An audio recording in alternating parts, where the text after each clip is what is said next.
What's up, Goth Gamer Nation? It's your boy transmitting live from the Gothmobile. Because there was nowhere else to record, so, you make do with what you can to live the dream, guys. Right. Never mind, I found a place to record. Myst is a point-and-click adventure game developed by Cyan and published by Broderbund in 1993 for Mac OS, which is probably very few times I'm going to be able to say that. It was then ported to PC in 1994, and since then it would be released for Sega Saturn, PlayStation, 3DO, Atari Jaguar CD, all the greats, Philips CDI, Amiga OS, Pocket PC, PSP, Nintendo DS, Nintendo 3DS, Android, iOS, and Nintendo Switch, depending on when you're listening to this. It's also available in book. 3 books. One of them I read. Seemed cool.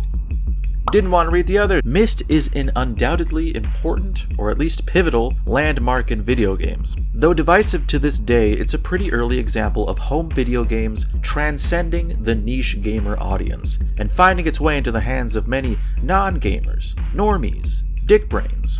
That was unnecessary.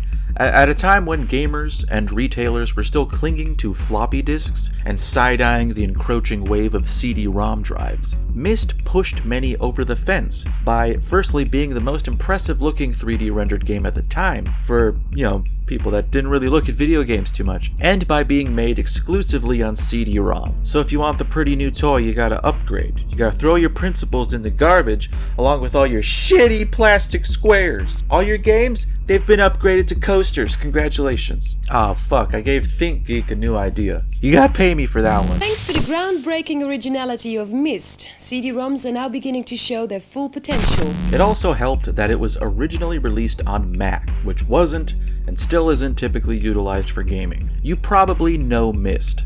At the height of its popularity, it was universally understood to be a thing you also get when you get a computer. It's something Grandma played. It won awards, it was taught in schools, it was inducted into museums. Disney was approaching the creators with plans to recreate Myst Island in Florida. TV shows and film franchises were in the works. It was remade, reworked, parodied, ported a million times. It was even referenced in an episode of The Simpsons, which at a time was every bit as meaningful as being shot into a space on a gold disc. This is what happens when I ad-lib. Not all saw it this way. Many disparaged Myst for leading the adventure game genre into an open grave. There is certainly an evolutionary link between Myst's accessible slideshow presentation and the genre oft referred to derisively as walking simulators. I don't see them as the same thing, but most people that see a first-person game where you're not shooting or doing something complex like, if you're not putting your credit card information in to get a fucking sombrero or something, it's a walking simulator. The once thriving adventure game genre, as fans of LucasArts and Sierra understood it, barring the odd exception, would not survive the 90s. Publications like Next Generation were particularly bitter about the game's success, referring to it as gaming's bleakest hour, lamenting that Myst-style first-person adventure games replaced traditional adventure games in an attempt to replicate Myst's design and therefore its success. A design, of course, which was targeted for non-gamer assholes. You don't hear it too much anymore, but if you're like me and began to explore adventure games post-Myst in the late 90s to early 2000s, the term Myst clone was frequently used either to denote a first-person point-and-click adventure game or intentionally to divorce it from adventure games entirely. To be fair, one half of the game's creators, Rand Miller, seems like a good sport when it comes to terms like Myst clone or Myst-like. I guess no matter how dismissive a genre label can be, if it was invented to refer to something that was reverential to your own incredibly distinct creative output, it's probably gotta be a little flattering. In 2018, Myst 25th Anniversary, a physical collection of the entire Myst series, was kickstarted and funded several times over, raising almost $3 million dues. There is a persistent, anomalous even, appreciation for Myst, and who better to explore that than someone who, at the time, was only mildly cognizant of reality, with a limited sense of self, and was full of pure, idiotic hopefulness. I've never done this before, but I thought it might be fun to expand my content, expand my brand here. Maybe we could do like an unboxing sort of thing, where we take a trip down memory lane and check out how fun physical media used to be. So this is my copy of Myst, and it's quite old, so you want to be careful and open up this little tab here and fucking look at all this shit. You got something when you bought a game. You can hold this in your hand and look at it. Probably not throw all of it away. So obviously we got our jewel case. Now believe it or not, the game itself is stored on this disc. You put it inside your desktop and it would allow you to play the game. Stop me if this is just too outrageous. Check this shit out. You'd think this is merely cover art, but you'd be a c***. Look at this. Comes right out. Is a book actually. You can read this shit. You can be informed on requirements and controls. Then you just slide it right.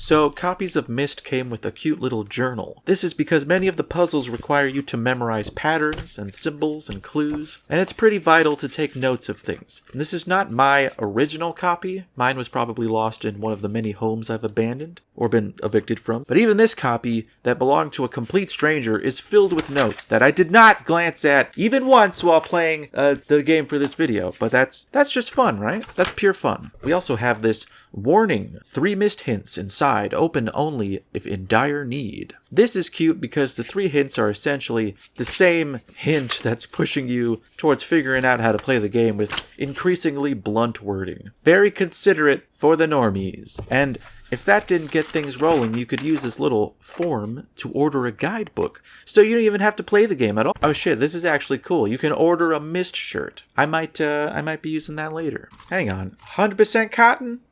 Off. Well, that's disappointing. I'm sorry, Myst. Are you are you selling band merch at the bar? Like, what is this? You gonna print this on Gildan? And finally, we have the MPC troubleshooting guide, which fuck, what's happening? Which is full of tips if you're having trouble getting the game running, which probably won't help you now, unfortunately. Certainly didn't help me. I couldn't get it running. I couldn't get it running. This is not the version I used for this video because I couldn't get it running. So this was all a waste.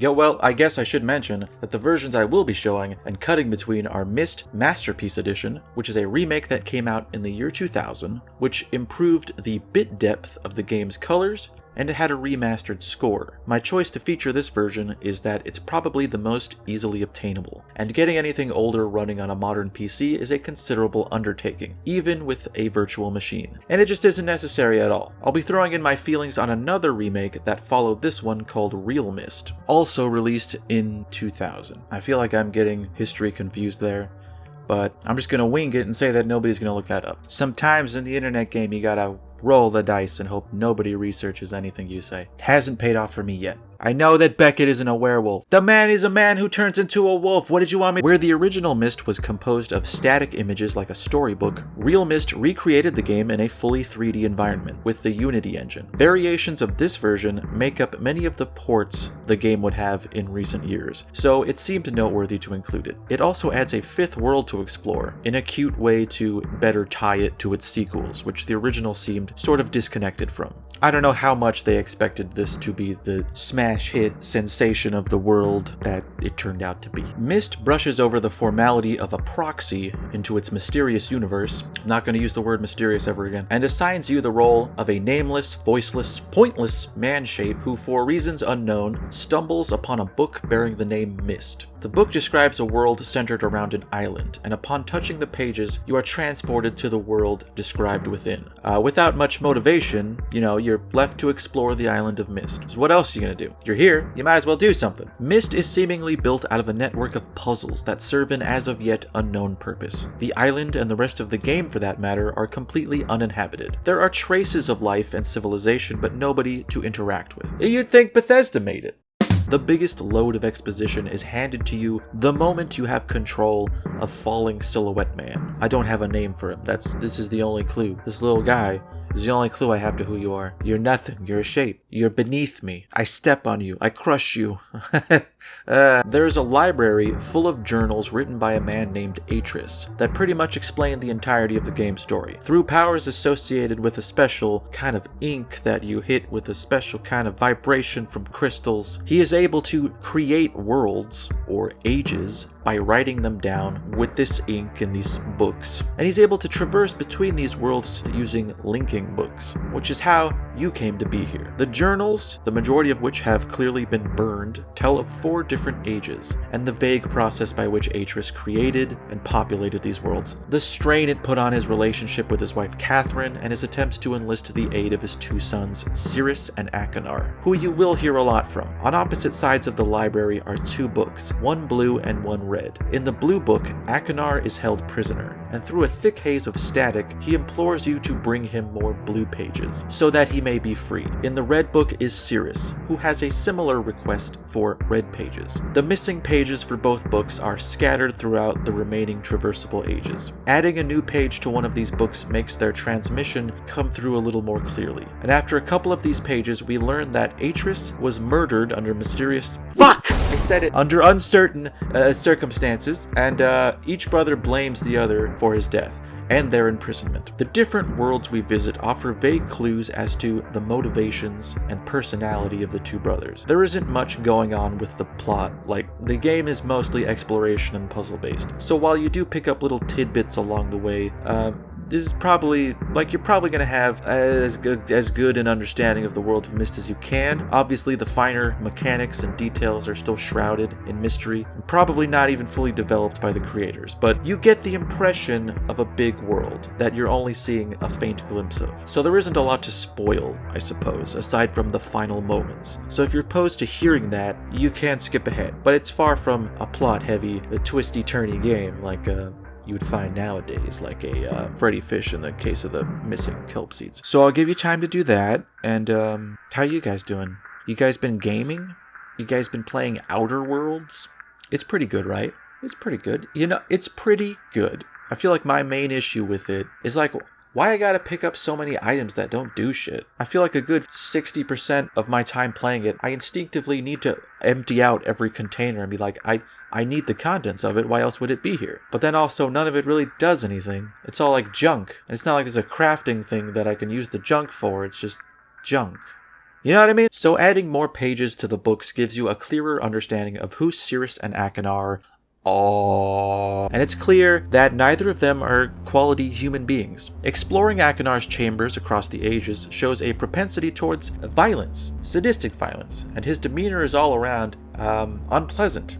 He doesn't seem like a very stable man. Cirrus appears to be driven mostly by greed. You can tell where he's been by the piles of riches and empty wine bottles. He speaks to you in a smug, manipulative way, promising you a great reward for his escape. There isn't a good reason to trust either of these guys, and by the last stage you'll be given the choice to complete either the red or blue book. Or, secret, not so secret because they outright tell you, option number 3, in the hidden compartment that holds the final red and blue pages is a green book, which they warn you not to touch as it's another trap lying in wait. Attempting to read it will have you meeting the same fate as them. Obviously, these two have done nothing to suggest I should take them at their word, and also, no book's gonna tell me what to do, unless it's a how-to book. Then I will do what it says, but I won't like it. Touching the green book like a person with free will and reveals an equally imprisoned Atris. He is stuck in an age called Dunny.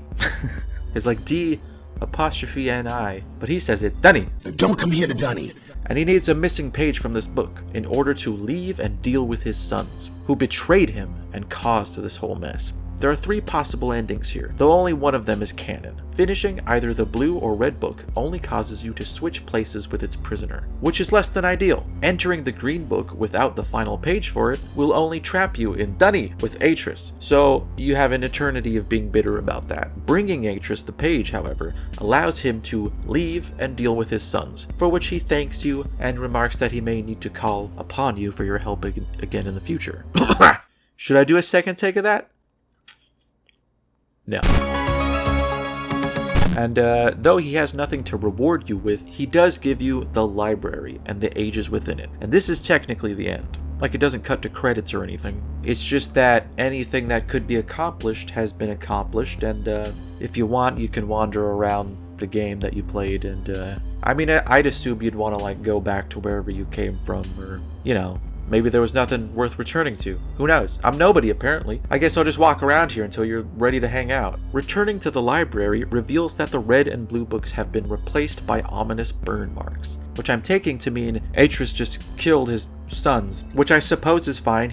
They burned those other books which had civilizations in them. Like, both his sons, I guess, are guilty of genocide of, like, monkey people and stuff. So I guess fuck them, right? I guess I'm just surprised that he's taking it so well. Maybe he is doing what I do, and, you know, you just bury yourself in work. You gotta keep writing ages so we can keep playing these games, buddy. If you're playing Real Myst, or one of the ports made using Real Myst, a new age is accessible after returning to the library, a shack sitting on an iceberg island called Rime. The payoff is a glimpse of Riven, and a note from Atreus' wife Catherine, who is stuck there. And all this is just a reference to lead you into Riven, the sequel. Any ending you receive doesn't actually conclude the game. You're still free to walk around the worlds of Myst using the linking books. But the game is over, which makes things somewhat anticlimactic. The original Myst is the most rudimentary of the series, and it mostly comes off as a charming slice of Jules Vernean exploration. You get some broad strokes of where the series will go and what it has to work with, but nobody's going to be blown away by the story here, then or now. But you know, it's fine. And the enjoyment I got came from exploration and atmosphere. And I'm someone who loves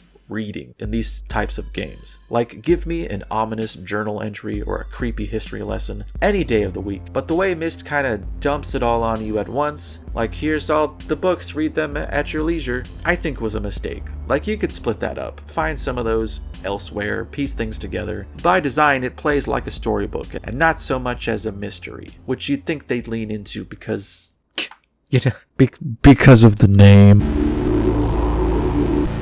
Myst is as bare bones as you can get with a first-person point-and-click adventure game. You can't die, you're not timed, you don't talk to NPCs or anything, there's no dialogue options. And the Masterpiece Edition gives you hints if you need them. Obviously by now, its clones have long since improved and expanded on every aspect of this genre. But simplicity was key here. This is a fish emerging from water. Despite having a number of sequels, Myst is the one that is remembered as being groundbreaking. But in a lot of ways, it's the proof of concept. It's the idea board. The two things emphasized in this game are puzzles and exploration. Myst Island is made of puzzles built into the environments, and each one guards the entrance to a different age. The ages can be completed in any order, and each one is chock full of its own puzzles. With the exception of a few, these puzzles feel very embedded in the world, and there is a surreal logic to it all. Like, none of these devices you'll see seem all that convenient to operate for, you know, what was probably a mundane everyday task for Atreus. It's the most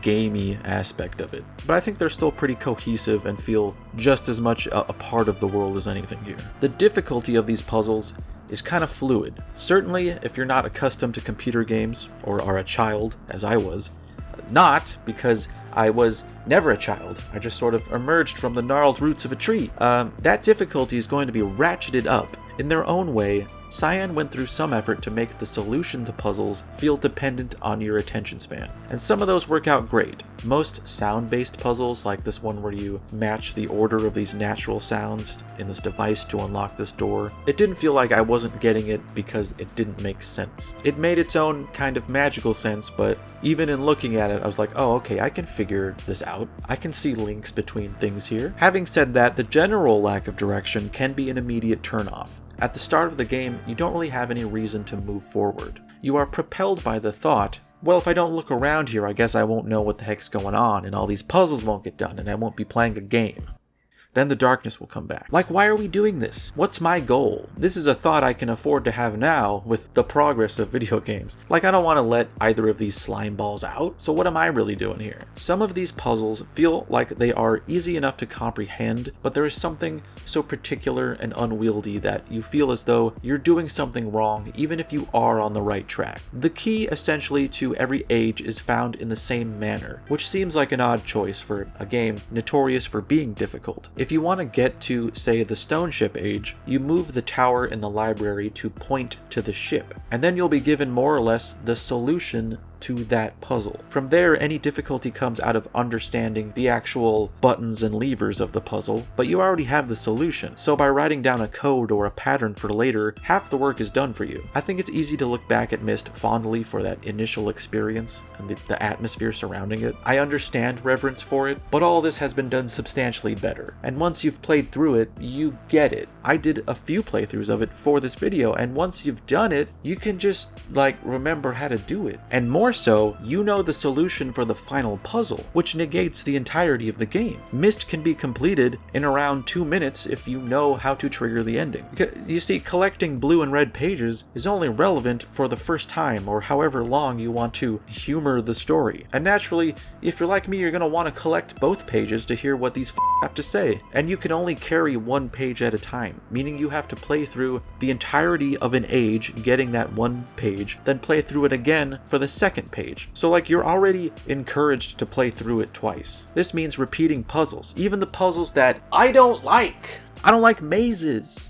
I especially don't like repeating mazes. This version to me is sort of the definitive one, the purist, the nostalgist in me wants to say. But I see the appeal in real Myst. Getting to move about freely and sprint through a full 3D Myst, it felt freeing, because though I prefer Myst control via point and click, the way it was executed was a little stifling and not always intuitive. It's much easier to get a sense of scale and space in this one. Like, I remember having difficulty even noticing the cabin with the furnace puzzle in it. But in real Myst, it's like, oh yeah, it's right over there, you fucking idiot. You dang fucker. You look to the right. It's right there. You're an idiot. You're a dum-dum. It's mechanically a really solid recreation of Myst, and undoubtedly the best way for new players to experience it. But it's not without its own jank that I'm not fond of. I don't like that unless you're sprinting, you can't just freely sweep the camera around. You kind of have to drag it a bit, like when you stop moving, then it switches to point and click. And they try to compromise with throwback controls by allowing for you to move around fixed points. And it looks smooth, and honestly, if I didn't have the option to just move around, I'd think this was fantastic. But I can, so why bother? Why would I elect to clip my wings, bro? You gotta let this black crow fly free. It just, gosh, it feels really slow when you know the alternative. Even just clicking around the original felt faster. To be fair though, you probably should be taking your time if you're going into this game fresh. Like at the time I was playing this version, I had already played it more than once, so maybe I was a little impatient. Looking back at the footage, it really looks like I'm just racing to get the fuck out of there. Poor guy, it's like watching a previous version of me about to be hit by a bus and there's nothing I can do to stop it. And there's nothing I really want to do to stop. Real Myst, as I said earlier, in one way or another, makes up the foundation of the majority of mobile ports. The Switch version is not out at the time of my writing this, or it is, I'm not going to date this video, but the 3DS version surely is out. And luckily, a little girl on the street happened to drop this after I shook out the contents of her backpack. I don't think she cares if I borrow it though, because she just bolted. Like, I can only imagine this version must be really bad if she didn't give a shit about it. And honestly, after playing this for about 10 seconds, I totally get it. Like, it's cute that they let you take notes in the bottom screen, but the control is just not good. And it doesn't look good either. They've essentially recreated the style of the original Myst, but with low resolution screen grabs from real Myst. And controlling it is just needlessly frustrating. The cursor is sort of stuck in the center, and you use the analog stick to, with surgical precision, move it to interact with something or move forward to a different screen, and then it snaps back into the center. It was like the quickest I've ever been turned off by a game. Immediate, just like, oh, this is what this is? No thank you, I do not want to play this. I would rather this be in the garbage than in my hands. The original Myst and Masterpiece Edition are not turning any heads these days. When it was released, it became somewhat of a graphical benchmark for people that didn't really understand how computer graphics worked. Because at the time, the design and atmosphere of Myst was impressive. There was a ton of attention paid to detail like light and reflection and textures, but what it was technically doing, how it functioned, was not all that impressive. This was a sentiment parroted by a lot of the more critical reviews. Graphics are usually supposed to move around and do shit. Linda, tell us, what are you doing now? What's your experience? Well, I'm definitely in cyberspace, and while there are animations in Myst, they are very small and subtle, and restricted to tiny boxes that are pretty seamlessly, I'll admit, set against a still image. I think the effect there is charming, it appeals to me, but there is certainly a misconception about the advanced nature of its visuals. It probably took a lot to construct this image, but it is very much just an image, which I think you could say something that's fully animated but is kinda shitty is probably more impressive than something that's very nice but not animated at all. Games like The Seventh Guest, which was released the same year, in my opinion would be a more impressive example of this style of game. But I can't take away how effective the atmosphere in Myst is. That's what really sells it for me. Its imagery is evocative. It's like an empty amusement park built by a mad genius. Just looking at the box, it's like I want to know what's going on at this island. It's got a rocket. Was that ever functional? I doubt it, there's just a piano in there. You can't fly a rocket with a piano. The surreal technology and the anachronistic and indeterminate time period is really interesting. Like, I don't know when or where any of this is. It's so alien, but it's also almost familiar. Still intrigues me to this day, and it has an undeniably iconic soundtrack and main theme. It is peak mystery.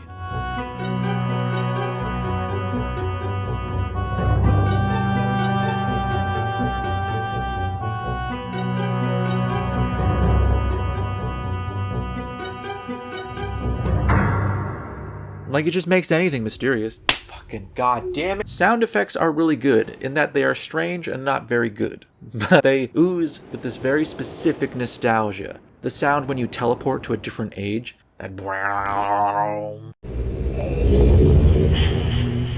ooh, it's immediate goosebumps. It's like nothing sounds like what it's supposed to be, but it still sounds otherworldly, like I couldn't recreate it. Real Myst looks serviceable by today's standards. It was made at kind of an iffy time for me. Like, it seems stuck between impressive and boxy and simple, but that's sort of what the game looked like, so maybe they just didn't commit entirely to realism. I don't know. It's fine. The video effects look especially dated when surrounded by more advanced environments, and some compromises had to be made when you can move around freely next to what used to be a video character. So it's a little off-putting. Like, I don't like looking at this guy. He's something not right about him. But aside from some weird digital aberration happening in the sky every now and then, I think it looks fine. I couldn't shake the feeling that this was like a fan creation and not a legitimate version, but it's still fine.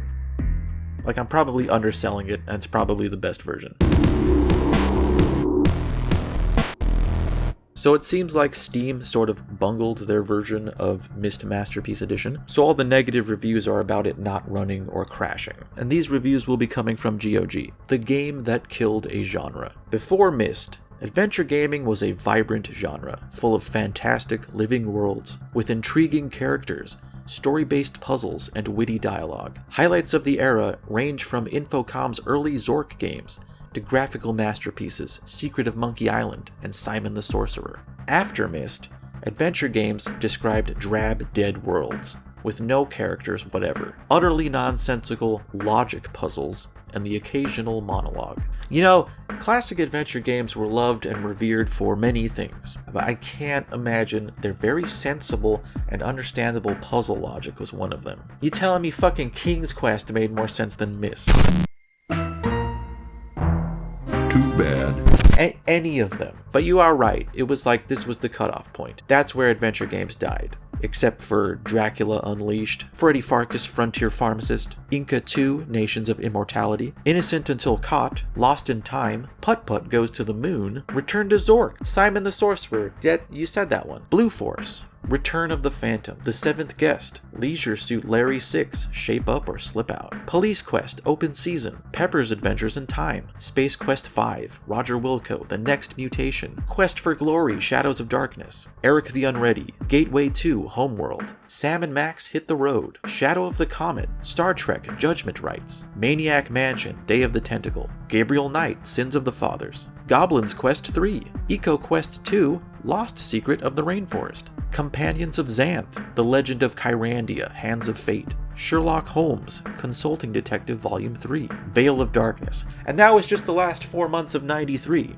Like, we can go to 94 if you want. This was the best-selling PC game of all time until The Sims and its endless content packs. Unfortunately, it is one of the worst games ever made. Dull, pointless, slow, and laughably non-interactive. It will bore you senseless with its abstract puzzles and flick screen movement. It was a dog when it was first released, and will be far worse now. It was the vanguard of a whole host of tedious drivel, mostly from Cryo, it has to be said, that died off fairly quickly. This should be dropped down a well and covered in concrete. Avoid like the plague. Well, firstly, how dare you? Cryo put out some wonderfully inventive drivel like Gadget. So, you know, like, fuck you. But also, it's an old game. It plays like an old experiment. I'm concerned why you have such strong negative feelings about it. Like, can't you just avert your eyes whenever you see it? It's not hurting you. It's probably more afraid of you than you are of it. I am dumbfounded by the number of 5-star reviews. I remember Myst CDs being in a little display next to the register for $5 in my local Babbage's for what seemed like a decade. In the perfect spot for your clueless grandma to buy you a copy for your birthday. Ignorance of quality is the only logical explanation for someone actually liking this game. This game was many folks' first exposure to a computer game more complex than Solitaire, and did have graphics which were impressive at the time. I can see being impressed by this game in this scenario, particularly if it was 1995-ish. I mean, if you've never seen a car before, even an AMC Gremlin would seem like a wondrous thing. What I don't understand is people who are still impressed with the Gremlin when they've been exposed to Ferraris, Bentleys, Porsches, or heck, even a Mustang. Or a Focus. The perfect amount of examples. Myst was the Farmville of its time, the game non-gamers played in droves, and gamers couldn't figure out why. While we were playing XCOM, Doom, Time Fighter, Ultima Underworld, and oh so many good adventure games from LucasArts, Full Throttle, you can look those games up on your own, and other studios. They played Myst and Riven as we shook our heads. There are so many classic adventure games that are so much better than this. It confuses me how people would still hold this in high regard. Terrible game, terrible puzzles, terrible story, not worth revisiting. Okay, but what do you have against Grandma? She was being nice by buying you a game on your birthday, even though you're an entitled little shit. Like, it's seriously dumb when people gatekeep video games. I didn't play XCOM or TIE Fighter. I consistently played and enjoyed the games that I thought looked good and wanted to play. Games encompass a whole spectrum of things, some of which you might not like and other people might like. I think every single sports game that's ever existed is the essence of garbage. Just astronomically pointless, and especially in this day and age, predatory and harmful to the industry. But I'm never gonna say you are lesser for playing a sports game. You can play the game you want to play. I'm not gonna shake my head at you. I'm not better because I played something else. You say we were playing these games that were more of a game than this game. There is no we here unless you're talking about holes. Myst may have been a fluke, appearing at the right time, at the right place, but it was still inventive and interesting and did the thing that I love that video games can do. It changed shape. It tried a new weird thing and it paid off this time. It's worth checking out if you want to revisit a moment in history, and there are tons of ways you can go about doing that. Some of them still look and feel fun to play, others not so much. It is very much ideas over plot, like you're not going to feel all that accomplished for narrative reasons, because it just kind of stops with a wink towards future installments. It's very gamey, but so were a lot of things at the time. It does feel good besting it on your own. After I was done with it, I was mainly surprised by how much the puzzles made absolute sense as an adult, and any time I was stuck, it was kind of my fault. I didn't believe in myself or commit to understanding something, and I think there is something to be said for that experience. It's easy to blame it for lowering the bar. It may have impressed normies with its pretty graphics and approachable difficulty, and left purists, hardcore gamers,